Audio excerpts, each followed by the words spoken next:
बिस्मिल्लाहिर्रहमानिर्रहीम। अस्सलाम वालेकुम। मैं हूं आपके साथ मोहम्मद मुदस्सिर। आज एक बहुत ही बड़ी अनाउंसमेंट के साथ हम लोग हाजिर हुए हैं chief minister laptop scheme program 2025 के हवाले से, कि जिसका बहुत ज़्यादा स्टूडेंट्स को वेट था कि लैपटॉप स्कीम कब इशू हो रही है, कब स्टार्ट हो रही है, उसका इनिशियल प्रोसीजर है वो कब स्टार्ट होगा, उसमें अप्लाई का तरीक़ेकार, एलिजिबिलिटी क्राइटेरिया क्या है, उसको एक्सप्लेन करने जा रहे हैं। लेकिन एक्सप्लेन करने से पहले मैं डिटेल में बताता चाहूँ कि आपने वीडियो लाजमी देखनी है। वीडियो ये ना हो कि आप ऐसी मिस्टेक कर दें जिससे आप लैपटॉप से भी रह जाएं और आपका अप्लाई भी ना हो सके। तो अप्लाई करने से पहले मैं रिक्वेस्ट करूंगा, प्लीज़ हमारे यूट्यूब चैनल को सब्सक्राइब कीजिए, लाइक कीजिए, शेयर कीजिए और कमेंट कीजिए, ताकि आपको आने वाली हर किस्म की जॉब, स्कॉलरशिप, सबमिशन और तमाम लेटेस्ट अपडेट मिलती रहे। आपके बेनिफिट के लिए हमने होम अप्लाई की भी सर्विस शुरू की है। Pakistan international level job, scholarship, submission तमाम जगह अप्लाई करवा सकते हैं हम। आपका अप्लाई, आपका बैंक का डॉक्यूमेंट, इससे प्रिंटेड है, सारी जिम्मेदारी हमारी होगी। नीचे दिए गए कॉन्टैक्ट नंबर पे कॉन्टैक्ट करें और तमाम इन्फॉर्मेशन को फ्री हासिल करें।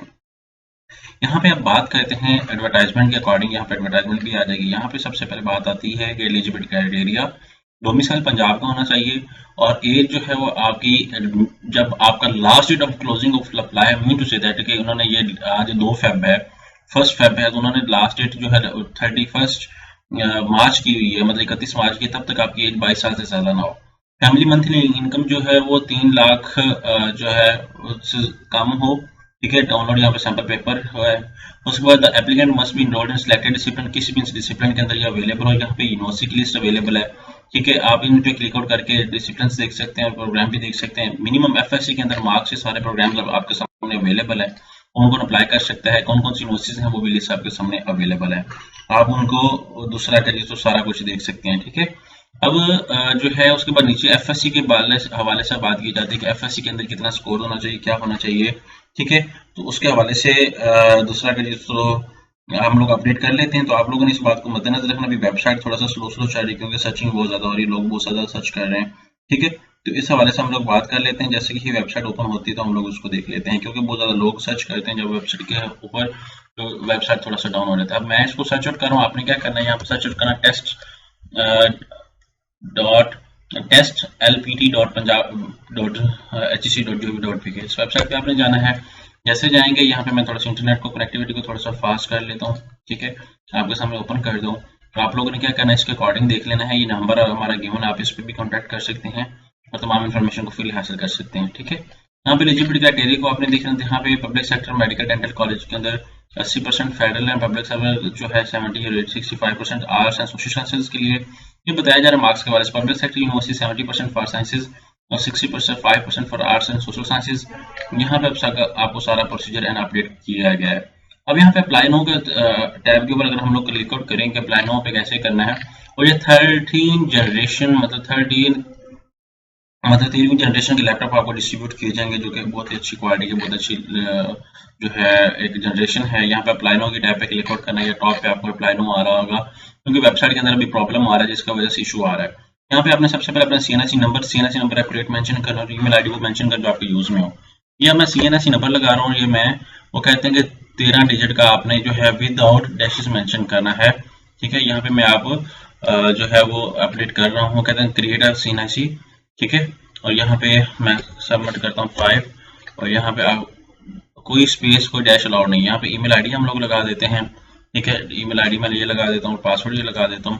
ठीक है, ये पासवर्ड लगा देता हूँ। और बाद का जिन लोगों ने पहले अप्लाई किया हुआ है उन लोगों को अप्लाई करने की कोई जरूरत नहीं। जिन लोगों ने एडमिशन फॉल 2024 के अंदर लिया है, सिर्फ वही कैंडिडेट्स एडमिशन के लिए लैपटॉप स्कीम के लिए अप्लाई कर सकते हैं। ये बात आप मद्देनजर रखिएगा। अब यहाँ पे मैं क्लिक आउट करता हूँ सबमिट पे। जैसे ही सबमिट पे क्लिक आउट करता हूँ, 498,209 यहाँ पे एक मिस्टेक है। अब हम लोग सबमिट पे क्लिक आउट करते हैं। जैसे ही सबमिट पे क्लिक आउट करेंगे तो आपका जो है वो आपका स्टेटस अपडेट हो जाएगा। आप सबमिट पे क्लिक आउट करें और जैसे ही ओके अगर आपने ऑलरेडी अप्लाई किया होगा तो यहाँ पे लिखा हुआ आ जाएगा यू हैव ऑलरेडी अप्लाइड। अगर जिन लोगों ने ऑलरेडी अप्लाई नहीं किया तो उन लोगों का यहाँ पे वैसे आ जाएगा। ठीक है, यहाँ पे आप लोगों ने क्या करना है, इस बात को मद्देनजर रखना है और सबमिट पे क्लिक आउट करें। जैसे सबमिट पे क्लिक आउट करेंगे तो आपकी एप्लीकेशन जो है वो सबमिट हो जाएगी। फिर आगे अपने अकाउंट को लॉगिन करना है, सारा कुछ अपनी इन्फॉर्मेशन मेंशन करें। यही इन्फॉर्मेशन आपकी यूनिवर्सिटी के जाएगी कि आपके कौन से प्रोग्राम के अंदर आप ऑलरेडी इनरोल्ड हैं। फोकल पर्सन जो यूनिवर्सिटी का होगा उसको देखा जाएगा। लाइक एग्जांपल से मैंने कॉमसेट से ग्रेजुएशन की है, मेरे कॉमसेट से ही जो है फोकल पर्सन कॉमसेट का होगा, वो इसको चेकआउट करेगा मेरे डाटा को, फिर इसको फाइनलाइज करेगा इधर you are eligible to apply और नॉट। तो आप लोगों ने इस बात को मद्देनजर रखना, यहाँ पे सबमिट पे क्लिक आउट करना है। जैसे ही आपका अकाउंट क्रिएट होगा देन आपने साइन इन पे क्लिक आउट करना है। जैसे साइन इन पे क्लिक करेंगे तो देन आपने सारी अपनी बायोग्राफिकल इन्फॉर्मेशन, फिर अपनी एजुकेशन इन्फॉर्मेशन, और खास इस बात को मद्देनजर रखें कि आपकी एज 22 साल से ज़्यादा ना हो, 22 साल से कम हो तो देन आप लोग एलिजिबल हो सकते हैं अप्लाई के लिए। तो यहाँ पे जैसे आप इस पे सबमिट पे क्लिक आउट करेंगे, ठीक है, अब देखिए आईडी कार्ड तो ओके हो चुका है। अब ईमेल आईडी को वो वेरीफाई कर रहा है कि ईमेल आईडी वाकई ट्रू है या गलत है। जैसे ही है, जैसे ओके ओके देन आप लोग सबमिट कर लेंगे। थोड़ा सा टाइम भी लेगा, तो आपने इस बात से घबराना नहीं है कि पता नहीं क्या चल रहा है। यहाँ पे मैं सबमिट पे क्लिक आउट करता हूँ तो यहाँ पे देखें एरर आ रहा है, मतलब ये अभी वेबसाइट थोड़ा सा प्रॉब्लम है। आई होप सो कि इशू सॉल्व आउट हो जाएगा, आपने इससे घबराना नहीं है, ठीक है, ये इशू सॉल्व आउट हो जाएगा। देखिए वो कह रहे हैं CNSE रिजल्ट जो है वो आपका कंप्लीट होना चाहिए 209, ठीक है। यहाँ पे मैं अगेन एक दफ़ा ट्राई कर लेता हूँ, ठीक है, और यहाँ पे हम लोग जो है ईमेल आईडी जो है वो न्यू लगा लेते हैं कोई भी। तो आपने इस बात से मद्देनजर रखना है और इन्फॉर्मेशन एक्यूरेटली मेंशन करनी, क्योंकि अभी वेबसाइट के अंदर प्रॉब्लम आ रही है, ठीक है। तो आपने इस चीज़ को ओके करना है और यहाँ पे आके हर चीज़ को एक्यूरेटली क्लियरली मेंशन करना है, ताकि यूनिवर्सिटी को आपके पोर्टल के ऊपर ऑब्जेक्शन ना लगाना पड़ जाए।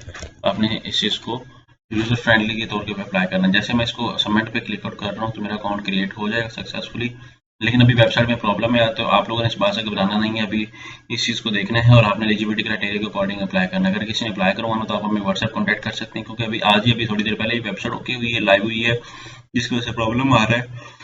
तो आप घर बैठे बैठे हमसे अप्लाई करवा सकते हैं। जज़ाकल्लाह, शुक्रिया।